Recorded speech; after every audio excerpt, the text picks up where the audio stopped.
अस्सलाम वालेकुम जी। इस टाइम असी यूके दे विच हां, सब दोस्तान इकट्ठे होए हैं, असी ईद मना रहे हैं। लेकिन इंडिया और पाकिस्तान कल ईद है। साडे जिन्ने भी दोस्त ने, जिन्ने भरा ने, सब नूं साडे लों बहुत बहुत ईद मुबारक जी। मेरे नाल साडे भाई ने, भरा साडे करमजीत भाजी, और ਇਹ ਵੀ ਸਾਨੂੰ ਈਦ ਮੁਬਾਰਕ ਸਭ ਦੋਸਤਾਂ ਨੂੰ ਕਹਿਣਗੇ ਜੀ। ਬਿਲਕੁਲ ਜੀ, ਸਾਰਿਆਂ ਨੂੰ ਈਦ ਮੁਬਾਰਕ। ਸਾਡੇ ਭਰਾਵਾਂ ਨੂੰ ਚੜ੍ਹਦੇ ਤੇ ਲਹਿੰਦੇ ਪੰਜਾਬ ਦੇ ਵਿੱਚ ਜਿੰਨੇ ਵੀ ਨੇ ਔਰ ਦੋਨਾਂ ਮੁਲਕਾਂ ਦੇ ਵਿੱਚ ਸਾਰਿਆਂ ਨੂੰ ਈਦ ਮੁਬਾਰਕ। ਪ੍ਰਮਾਤਮਾ ਕਰੇ ਇਹ ਈਦ ਤੁਹਾਡੇ ਲਈ ਖੁਸ਼ੀਆਂ ਤੇ ਖੇੜੇ ਲੈ ਕੇ ਆਵੇ, ਸਭ ਲਈ ਸਭ ਲਈ।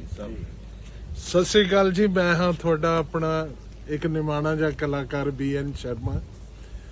ਸਾਡੇ ਵੱਲੋਂ ਤੁਹਾਨੂੰ ਸਾਰਿਆਂ ਨੂੰ ਜਿੱਥੇ ਵੀ ਵਸਦੇ ਹੋ ਦੁਨੀਆ ਭਰ ਦੇ ਵਿੱਚ ਸਭ ਨੂੰ ਈਦ ਮੁਬਾਰਕ ਹੋਵੇ। ਗੁਰੂ ਮਹਾਰਾਜ ਤੁਹਾਨੂੰ ਸਾਰਿਆਂ ਨੂੰ ਚੜ੍ਹਦੀ ਕਲਾ ਬਖਸ਼ੇ, ਤਰੱਕੀਆਂ ਦੇਵੇ, ਸਿਹਤ ਯਾਫਤਾ ਕਰੇ ਤੇ ਸਾਡੇ ਵੱਲੋਂ ਇਹੀ ਤੁਸੀਂ ਕਬੂਲ ਕਰਿਓ ਸਾਡੀ ਈਦ।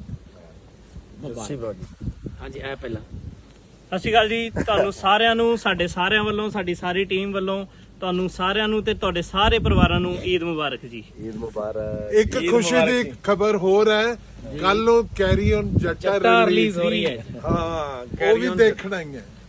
ਈਦ ਮੁਬਾਰਕ ਜੀ। ਜੀ ਈਦ ਮੁਬਾਰਕ। ਈਦ ਮੁਬਾਰਕ। ਜੱਸੀ ਭਾਈ ਵੱਲੋਂ ਵੀ ਸਾਰਿਆਂ ਵੱਲੋਂ ਈਦ ਮੁਬਾਰਕ। ਖੁਸ਼ੀ ਦਾ ਮੌਕਾ ਈਦ ਹੈ। ਮੁਬਾਰਕ, ਈਦ ਮੁਬਾਰਕ। ਵੱਡੀ ਈਦ ਤੇ ਵੱਡੀ ਖੁਸ਼ੀ ਇੱਕ ਆ ਰਹੀ ਹੈ।